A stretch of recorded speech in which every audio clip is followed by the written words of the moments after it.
o maaki addu'a'u liman labisa thawban jadida. En andi en jangi ɓaawo ga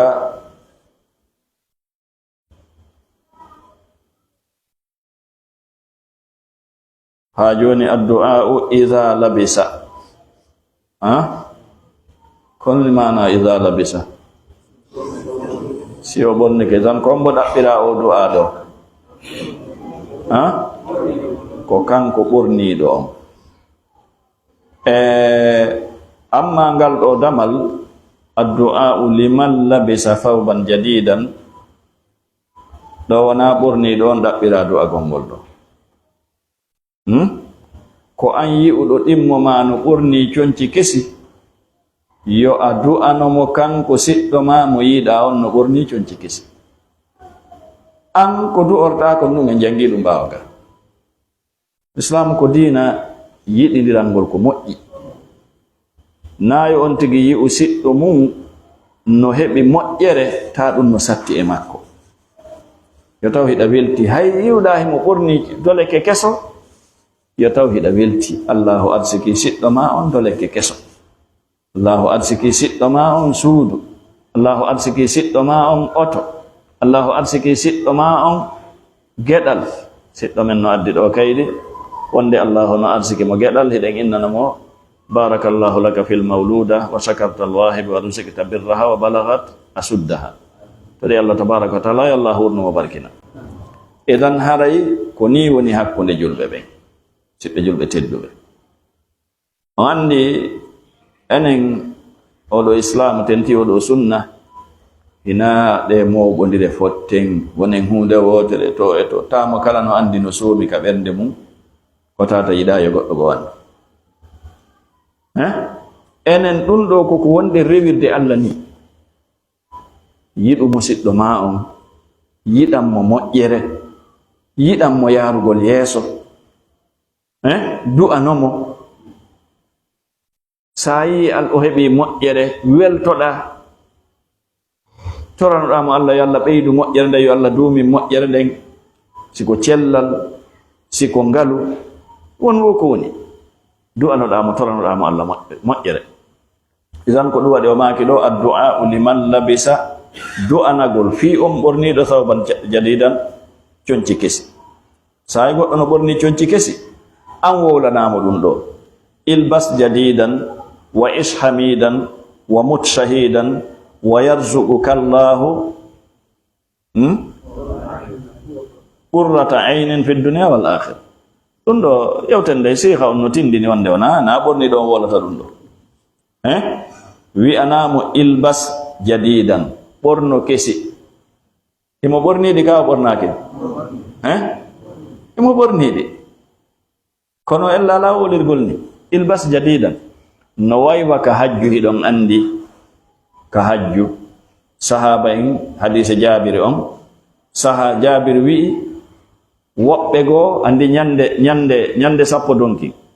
golleji golleteɗi ndinde ñande argol fero jamratal agaba hirsa hadiye mum o fembo yaha wangoyo tawaful ifada yaha hakkunde safa e marwa ɗiɗo golleji jowi fof no hawtonirde ñande no woodi no ɗi hikkidirirte ko ɓuri moƴƴude no ɗi hikkidirire kono nden ñande woɓɓe goo attori ko sakkitorte kon woɓɓe goo sakkitori ko adorte kon woɓɓe goo mana hikkidiraɗi Jaabir wi nden ñande woɓɓe arayno inna nelaɗo sallallahu alaihi wasallam mi andali min mi fembisi mi feri koccuje ɗen nelaɗo ma kanamo irmi wala haraj o feri ke o gayni kono nelaɗo ma ke irmi wala haraj mana ko feriɗa ɗum no wawigol ko feriɗa kon no selli woɓɓe inna men hirsuno atto men fembade nelaɗo ma ka in har wala haraj boro ella ala o gayni no wadde idan ilbas jadidan ɓorno kesum bimana Allah mono wawigol mi yetti Allah heɓi conci kesi ko ɓornoɗa wa is wuuru hamidan ko a yettiniɗo ana wuuru yo Allah yi wuuru ko a yettiniɗo a yetotomo woni la a du'antomo woni yo Allah wurne ngurdam yettiniɗam ngurdam moƴƴam wa mut shahidan may ko ayan ɗo shahid bimana yo Allah ware nde Allah ƴettita nde kala nde Allah no ƴettita wonki ɗo wona toranagol ma Allah yo maygoy ko bimana kala tawde kala ka tawi Allah muyi ƴettutugol wonki maki yo taw koye lawol makko wonɗa yo arsike maygol e lawol makko holla ami torike Allah yo wari joni la wa yarzuquka Allahu yo Allah arsike do tindini no ɓeydi tindinde wona ɓorni ɗo woni wolude ɗum ɗo ko siɗɗo makko yiw ɗon himo ɓorni kesi yo Allah arsike ɓurrata aynin ɓuuɓe dangite bimana welo welo fi dunya wal akhirah ka annay ka akhirah na'am ɗimmo on hadise capanɗe jeɗɗi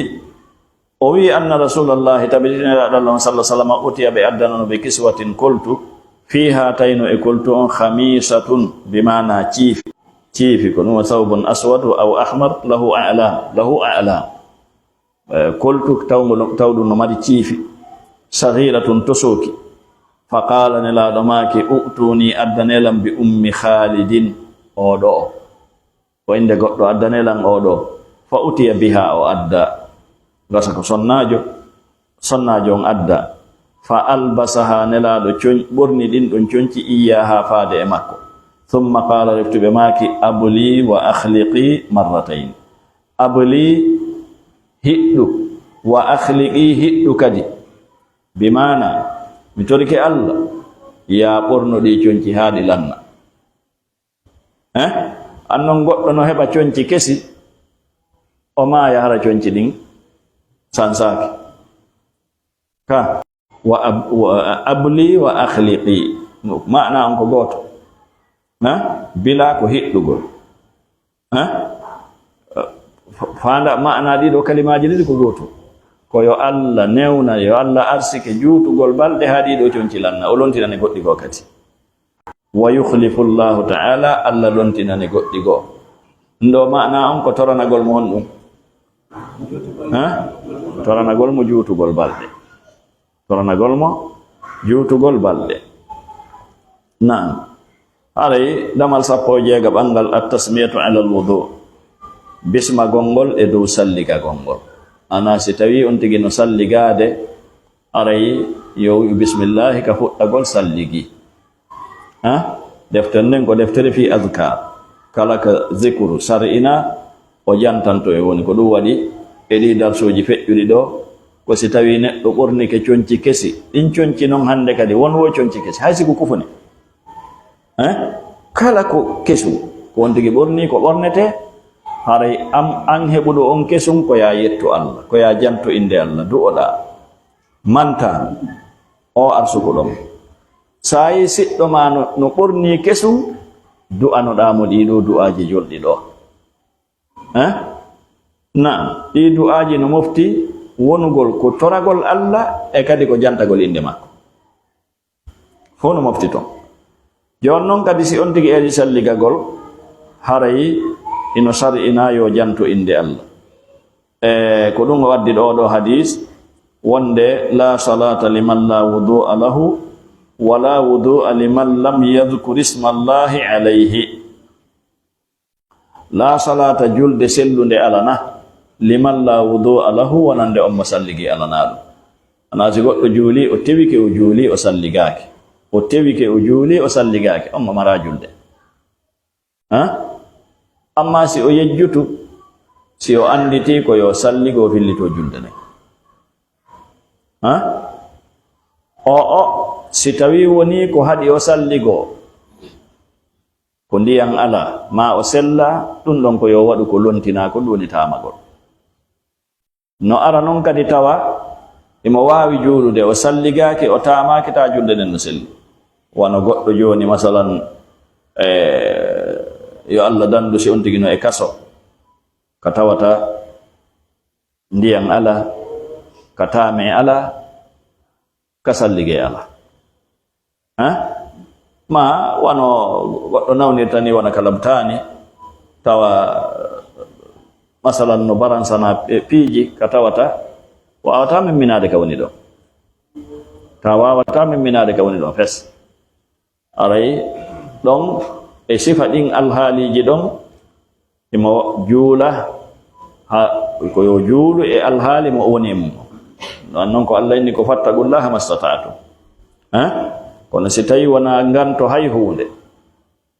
o tewi ke o juuli o salligaki wona nganto hay hunde hara juldane sallah wala wudu as-salligi alana liman lam yadhkuris wonande umma jantaki ismallahi inde Allah alayhi do mudum ɗi sifa ɗi laamuji ɗo kono ɓe innata ɗi ɗi ɗo ɓe innata ko la nafiya ɗe harfeje goɗɗe e majje no mari golle ka luha arab faamugol golle ɗe harfeje ɓeyday newinande neɗɗanke on e faamugol sariya on tawi Allah tabaraka wa taala ko o waɗi yo oɗo sariya andinegol oɗo sariya yo ar ko e luha arab on qur'ana ko arab hadisaji ɗin fof ko arab defte figuhu asiliji ɗen fof e hadise ko hina fof ko arab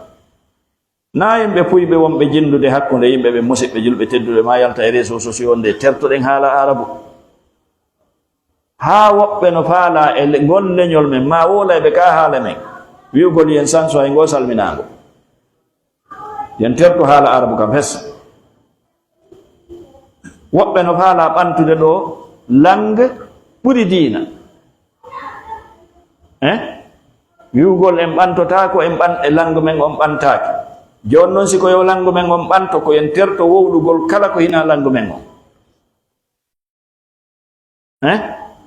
hay ka salminago sen fotti assalamu aleykum tertoɗen ɗum wallahi ka fokkita ɗum si Allah tabaraka ɗum waɗi si fankama karama koɓɓen fanki tewtike ɓe yimɓe puyɓe accidiɓe e jama on woɓɓe goo fewndo ɗo deftere munden ko réseaux sociaux woɓɓe goo fewndo ɗo koyo mojobe fi ɓantal ɗum ɗo ma ɗum ɗa si diina kam ɓantike sen ɓantori diina kam hara en jippike koye eɗen kanƴini en accitay ka diina ɓantoɗen sayna amaru ma kayno nahnu qawmun a'azzana allahu bil islam famahma btagayna al izzata bigayrihi azallana allah enen ɓe julɓe ko e yimɓe ko Allah teddiniri en ko fi oɗo islam innal izzata lillahi wa lirasulihi wa lilmuminin man kana yuridu al izzata fa innal izzata lillahi jami'a ko Allah teddiniri en ko fi oɗo sabu oɗo islam kala no ɗaɓɓirɗen teddungal yaasi oɗo islam ko hoyende yaneten e mum ganta goɗɗo heɗito ɗin haalaji musidɓe julɓe tedduɓe wota goɗɗo wori newnan wowlayɓe ɗin haalaji yo arka muɗum ka goɗɗo newnanɓe ɗum ɓen duwaka yewtidede taw aslan hay fi noon faale joni ɓantal faalama naɓude yimɓe ɓen ka naɓi wo e zan hara en wattana hillay ɗi piiji o laaɗo ko ɓe innatamo ko raɓɓe ɗi kon ko la naafiya mana ko riwuɗo riwugol noon no ara tawa ko riwugol hunde nden aslan ma riwugol sellugol hunde nden ma riwugol timmugol hunde nden ko ɗum waɗi nayi on ti kadi yi'utun no riwa o sikka riwugol ko façon goto ɗo joni kawinde ɗon wala wudu a salligi alana o en naaligoy wata mo wolali inde Allah wata salligoy na ɗum woni ma'ana on ɗo ko salligi alana hombo mo jantake inde Allah ka ko ɗum amaki ko ɗum hadise o wi joni noon si goɗɗo ari annike ko salligagol woni o en naali bisimillah o sooɗike o wuyɓike o sorkinike o ñittitike o yaari noon o addi ko gollete salligi kon ha o looti koyɗe ɗen oɗo wiyete o salligaki jon noon hadise ko salligi alanamo janta mana ko golle ɗe woni ko riwa ɗo golle ɗen yani kaɗe yanali golle ɗe yani hande kadi ko honɗum woni ko riwa ɗo ko amma tawa ko sellugol ngol ma yonugol ngol ko hono ni kerol hakkunde sellugol e yonugol. Kerol wongol hakkunde sellugol e yonugol hunde do wona tawa hinde manki kono riwa sellugol mayre. Ko woni ko baraji mayre on timma.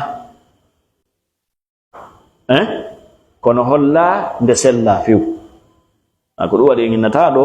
sondari hiɗon hannde alhamdulillah jangi ka mazhabu Malik kono ɓe inni bisma gongol ka salligi. Ko sarti ko wajibi la non kono ala kullin yeddodira ko wonde wi'ugol bismillah leyno fuɗɗo salligade ko sar'ina ɗum kono no woni martaba mum on ko ɗum woni ko yewtere nden ɗo haray fof muɗum tindini on tigi koyo wi'u bismillah ndeymo fuɗɗo salligade haray en tori Allah yo faami o nafiray wa sallallahu wa sallam wa baraka ala nabiyina Muhammadin wa alihi wa sahbihi ajma'in. Subhanallah.